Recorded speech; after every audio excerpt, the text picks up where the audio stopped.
what is right is righteous, just as he is righteous. The one who does what is sinful is of the devil, because the devil has been sinning from the beginning. The reason the Son of Man appeared was to destroy the devil's work. No one who is born of God will continue to sin, because God's seed remains in them. They cannot go on sinning because they have been born of God. And I think that there's so much that is important there, but what sticks out to me so brightly is God's seed remains in them. Does that mean that temptation will come and you are never going to fail? No. It might rock your world. It might get you off balance, but you're going to stand firm. You're going to stand firm. Why? Because God's seed remains in us.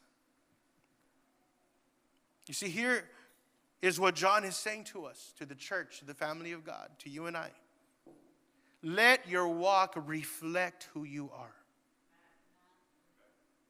Let your walk reflect who you are. Let people see Christ in you. Let's allow our actions to show Christ, not just our words.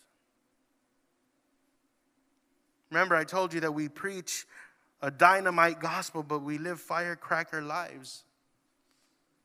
Fireworks last 2-3 seconds. They shine bright. They're loud. But they only last so much. Does that describe our lives? Are we really in pursuit of Jesus? Are we passionate about Jesus and his work, or does it fade? It just depends what's going on throughout that day, Pastor. If I'm having a good day, well, yeah, we're pretty good. If not, our lives shouldn't be like that. We should be founded on God, founded on him. So John here is, let's allow our actions to show Christ, not just our words. As Christians, as children of God, we experience the undeserved love of God for us. Being adopted into the family of God is a gift. It's not earned and it's not deserved. It is a gift. He wants to be our Father.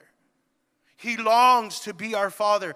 Again, 1 John 3:1 says, see what great love the Father has lavished on us, that we should be called children of God, and that is what we are. The reason the world does not know us is that it did not know him. Remember, knowing God is more than just common knowledge. Knowing him is having a personal relationship with him. It's in God's love. This verse literally says, see what glorious, amazing, undeserved love the Father gives us. As children of God, we should strive to become more like Jesus every day. So does how we live matter? Yes, it does. It matters more than we want to admit it matters. It matters. God's love for us is his choice for us, to love us into his family. And as part of his family, he has sent us a standard, an example to strive to live like. He sent us Jesus. You see, as children of God, we are to avoid the temptations of this world. When they come, just stand firm, stay focused. Stand firm and stay focused. John makes it very clear that Christians aren't perfect or sinless. They're not. The only one perfect and sinless that walked this earth was Jesus Christ. The only one. We will struggle with our sin nature and at times fall into temptation. But he clearly states that if we are children of God, we have a new heart and we should have new desires. As children of God, we have a new heart.